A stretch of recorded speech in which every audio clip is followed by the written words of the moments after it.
ருத்ரா, முத்தரசு, 2 பேரையும் கூட வாங்க.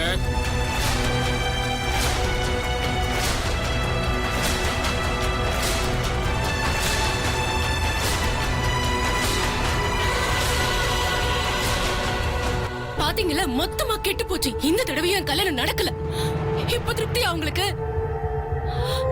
நான் தான் கேட்டனே, முடியுமா முடியாதான்னு. ஏதோ அப்படி பண்ணிடுவேன் இப்படி பண்ணிடுவேன். நீங்க இப்ப என்ன ஆச்சு?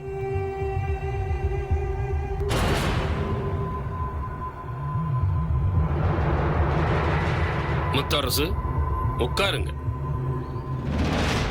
ருத்ரா, நீயும் உட்காருமா.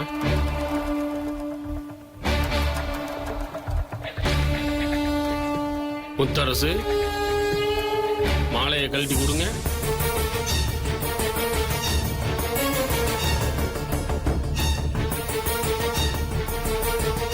ருத்ரா, மாலையை கழட்டி கொடுமா.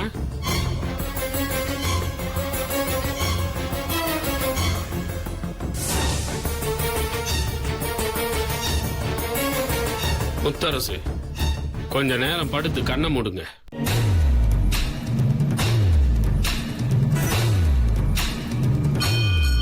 ருத்ரா, நீயும் படுத்து கண்ணை மூடு.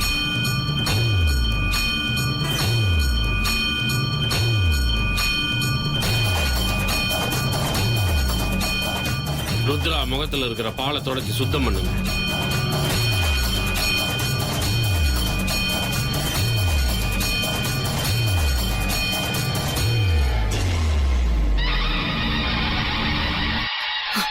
ஏதோ அதை பண்ணிடுவேன் இதை பண்ணிடுவேனுங்களே, எதுவுமே நடக்கலையே. இவரை நம்பி வந்து நான் வீண் போயிட்டேன். தற்கொலை பண்ணிக்குவேன், அது பண்ணிக்குவேன், இது பண்ணிக்குவேன்னு இவர் சொன்னாரு. இப்ப கடைசியில நான் தான் எங்கேயாவது போய் சாகணும் போல இருக்கு. பாருங்கம்மா, வீணா டென்ஷன் ஆகி வார்த்தைகளை கொட்டாதீங்க. இப்போ இந்த முகூர்த்தத்துல கல்யாணம் பண்ண முடியாது. மறுபடியும் கிரக நிலைகள் சாதகமாக இருக்கும்போது மட்டும்தான் உங்களுக்கு கல்யாணம் பண்ண முடியும். என்ன பொறுத்த வரைக்கும் நான் கொடுத்த வாக்கு தான். அடுத்த முகூர்த்தத்துல கண்டிப்பா உங்க கல்யாணத்தை நான் முன்ன நின்று நடத்தி வைக்கிறேன். தைரியமா இருங்க. ஆமா, அப்படிதான் இதுக்கு முன்னாடி இவர் சொன்னாரு. நான் வந்தப்போ அதே நம்பிக்கை தான் நீங்களும் கொடுத்தீங்க. அந்த நம்பிக்கையோட தான் நானும் இருந்தேன். ஆனா இப்போ எதுவுமே பண்ண முடியலையே. பாருங்கம்மா, நீங்க சொன்ன மாதிரி அங்க நடத்தப்பட்டது சாதாரண பூஜை இல்ல. மிகப்பெரிய சக்தி ஒண்ணு நமக்கு எதிரா வேலை செஞ்சிருக்கு. பூஜையோட வீரியத்தை குறைச்சிருக்கு. நானே இதை எதிர்பார்க்கல. ஆனா அடுத்த முயற்சியில சகலமும் சித்தியாகிற மாதிரி என்ன நானே உருக்கிக்கிட்டு சில விஷயங்கள் பண்ண போறேன். அதை மட்டும் நான் பண்ணிட்டா வேற எந்த சக்தியாலையும் என்னை தாக்க முடியாது. முதல்ல உங்களுக்கு என் மேல நம்பிக்கை வேணும். அது இருந்தா மட்டும்தான் அடுத்த காரியம் நல்லபடியா நடக்கும். சரி, எனக்கு உங்களை நம்புறது தவிர வேற வழி இல்ல. ஆனா மாமாவுக்கு வசியம் செய்யப்பட்டது வீட்டுல கண்டுபிடிச்சிட்டாங்கன்னா கண்டிப்பா யாருமே சும்மா இருக்க மாட்டாங்க. ஏதாவது பூஜை கீஜை பண்ணி வசியத்தை எடுக்கணும்னு முயற்சி பண்ணுவாங்க. அப்ப நான் என்ன பண்றது? நான் வெச்ச வசியத்தை அவ்வளவு சாதாரணமா யாராலையும் எடுத்துட முடியாது. இன்னும் ஒரு மண்டலத்துக்கு, அதாவது 48 நாளைக்கு முத்தரசன் என்னோட வசிய சக்திக்கு உட்பட்டு தான் இருப்பார். ஒருவேளை யாராவது வசியத்தை எடுக்க முயற்சி பண்ண என்ன ஆகும்? கண்டிப்பா அதுக்கான பலன் அவங்களுக்கு கிடைக்காது. அதை பண்ணவும் முடியவே முடியாது. முதல்ல நீங்க வீட்டுக்கு போய் அங்க என்ன நடக்குதுன்னு பார்த்து அப்புறமா எனக்கு போன் பண்ணுங்க. இல்ல, எனக்கு இன்னும் முழுச நம்பிக்கை வரல. இல்லம்மா, வசியத்துக்கு உட்பட்டு எல்லா விஷயமும் உங்க கண்ணுக்கு முன்னாடி நடக்கும் போதுதான் உங்களுக்கு என் மேல நம்பிக்கை வரும். பயப்படாதீங்க, நான் எங்கேயும் ஓடி போயிட மாட்டேன். நேரா எங்கிட்ட வந்து கேளுங்க.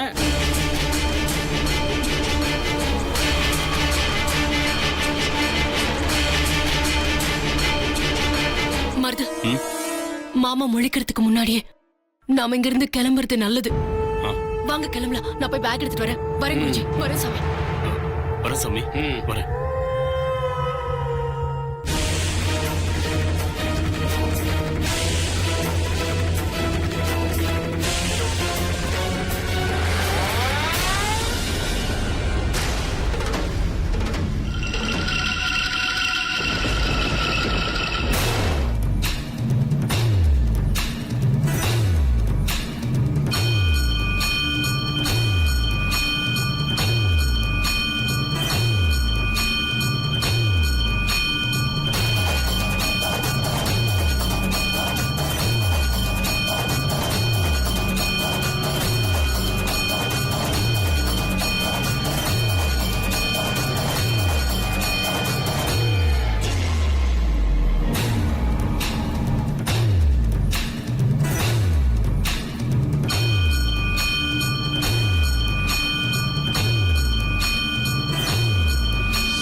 அப்பா,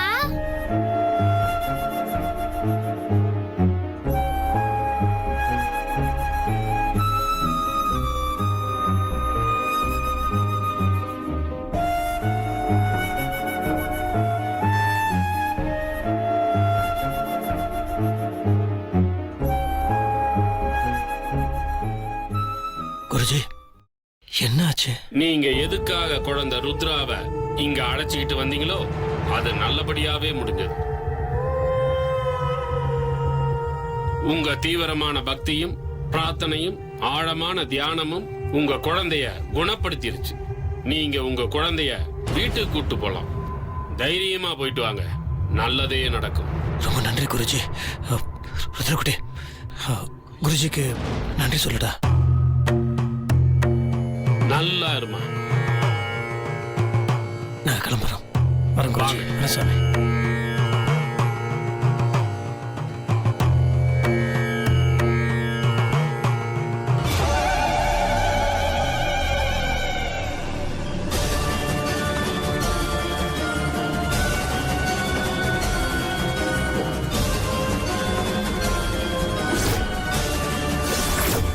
நாகந்தளிச்ச பாலால ருத்ரா வசியத்திலிருந்து மீண்டுட்டா.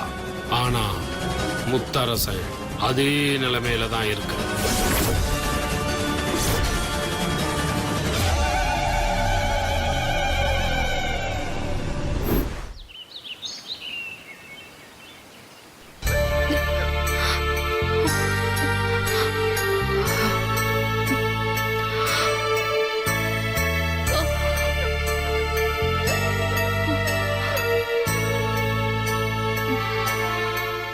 தங்கச்சி, இப்படி சோறு தண்ணி சாப்பிட மறந்த உடம்பு என்னத்துக்காகும்?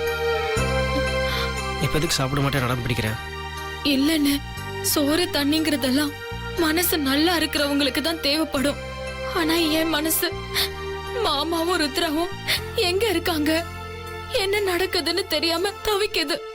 என்னால எப்படின்னு சாப்பிட முடியும்? கோவில் குளத்துல ஊத்த போன பால் கூட தவறிடுச்சு. அதுலயே என் மனசு விட்டு போச்சுன்னு. நான் பண்ணது தப்பு தானே? நான் பண்ண தப்புக்கு தண்டனை அனுபவிக்க வேண்டாமா? தயவு செஞ்சு நீங்க போய் சாப்பிட்டு வாங்க. என்னால நீங்களும் கஷ்டப்பட்டு என்ன வேதனைப்படுத்தாதீங்கன்னு.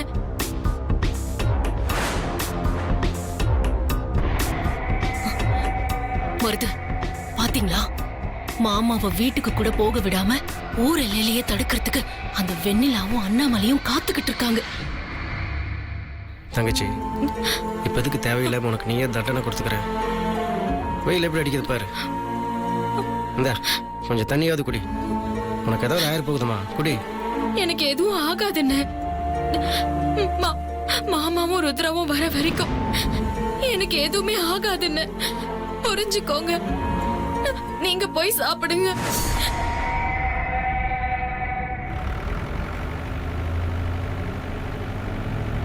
நம்ம ஜீப் சத்த மாதிரி இருக்கு. முத்தரசன் தான் வர நினைக்கிறேன். எங்க? அங்க பாருமா. ஆமாண்ணே, முத்து மாமா ஜீப்பு தான். நீ சொன்னா சரியாதாம இருக்கும். நீ தான் அடிக்கிற காத்த வச்சு முத்தரசன் தான் வரான்னு சொல்லிடுவே இல்லை?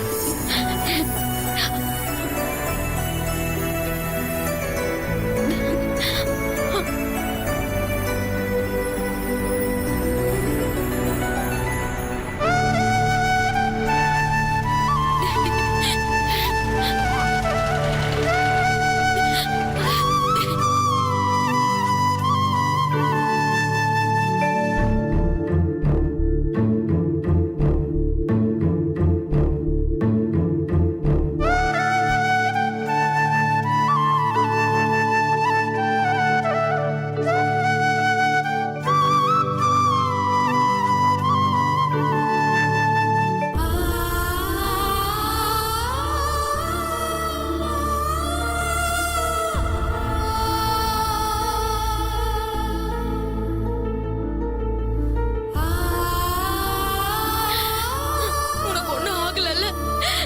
உனக்கு ஒண்ணும் ஆகலல்ல? ஒன்னும் ஆகலம்மா.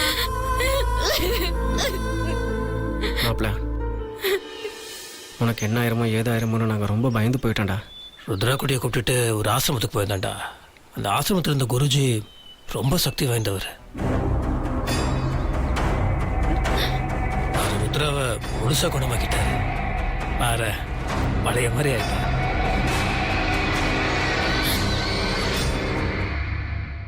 டே மாப்பிள்ள, நீ விஷயம் தெரியாம பேசிட்டு இருக்க.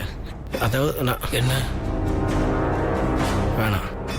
குறி சொல்கிறம்மா சொன்னதையெல்லாம் சொல்லி அனாவசியமாக இவனை குழப்ப வேணாம். வெண்ணிலா, என்ன சொல்றான் அவன்?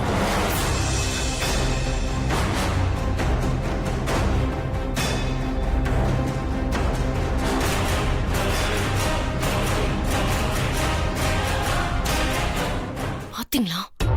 வந்த உடனே மாமா அந்த வெண்ணிலா கிட்ட பேசிக்கிட்டு இருக்காரு. எனக்கு பாக்குறதுக்கு அப்படியே எரிச்சலா இருக்கு.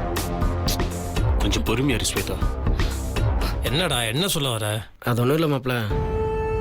ருத்ராக்குட்டி நல்லபடியாக குணமாகணுங்கிறதுக்காக வெண்ணிலா விரதம் நேர்த்திக்கடன்னு பாவம் ரொம்ப கஷ்டப்பட்டுட்டாடா.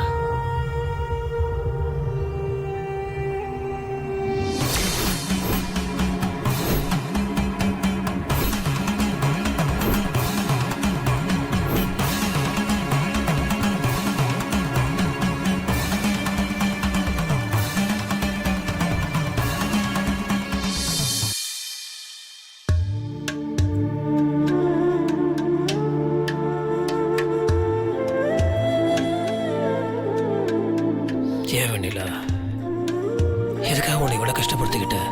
இல்ல முத்து மாமா, எனக்கு ருத்ரா நல்லபடியா திரும்பி வரணும்னு மட்டும்தான் என் மனசுல இருந்துச்சு. வேற எதுவுமே தெரியல. சரி, வாங்க போலாம். வா ருத்ரா.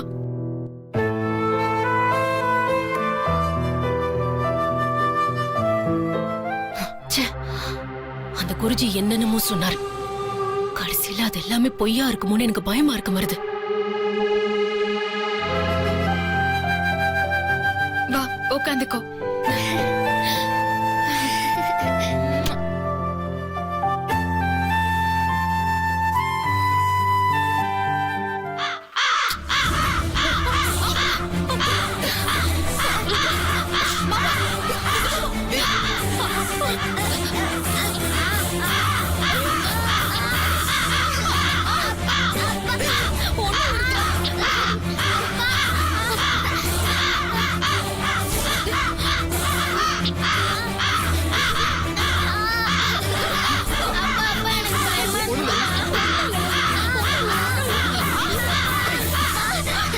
என்னன்னு தெரியலையே, இப்படி எல்லாம் நடக்குது. என்னால நம்பவே முடியல. அந்த குருஜிக்கு போன் பண்ணி என்னன்னு கேட்கலாமா?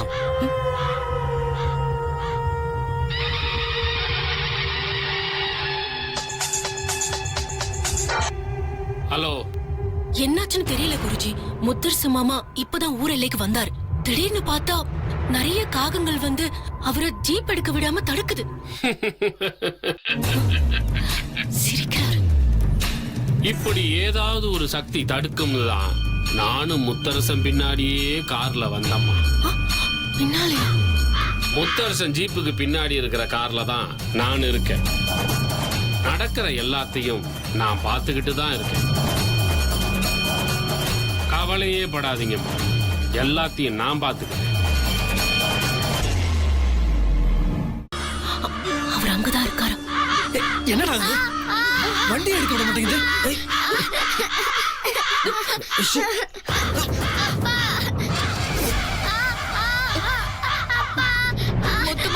ஒரு நிமிஷம் பாப்பாவை பிடிங்க. எங்க போற நீ? வெளியில. ஒரு நிமிஷம் இருங்க, நான் வந்துடுறேன். வெளியில எங்க போற?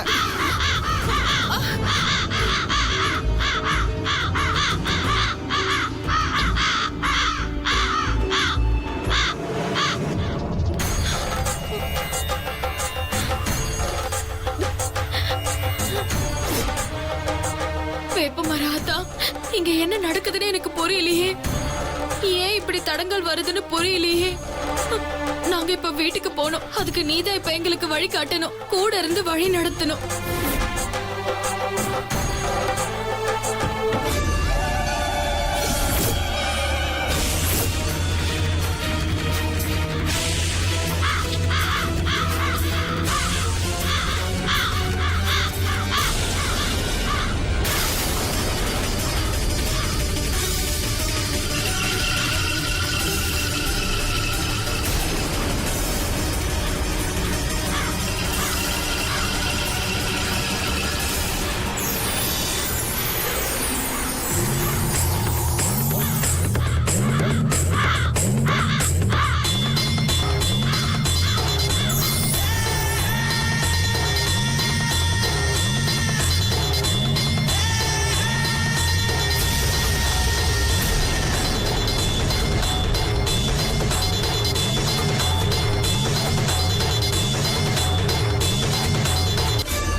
மரத்தடி சாமி, உனக்கு ரொம்ப நன்றி.